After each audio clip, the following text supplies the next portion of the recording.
maswali ya kutoa. Hapa kwa mfano una wazazi wawili. Alafu mmoja Mungu amempenda, yani kifupi amekufa. Ukitoa wazazi wawili toa wazazi mmoja amefariki. Jumla utakuwa na wazazi wangapi? Waliobakia utakuwa na wazazi wangapi waliobakia? Vilio. Nini? Vilio. Vilio kivipi? Wewe na wazazi wako wawili. Ndio. Mmoja akifa kinachofuata.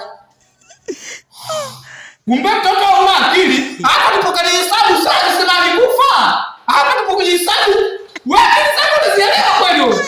Kama mambo. Wewe ndio alimu nini? Lakini wewe una wazazi wawili. Alafu ukitoa mmoja amefariki. Sasa amefariki. Kumbe wewe alikufa. Alafu peni kama inafanania wewe. Wewe ndio kwanza jibu lako sahihi wewe. Mzazi mmoja alikufa. Kwa maana akifa mtu mzazi wako lazima ulie wewe.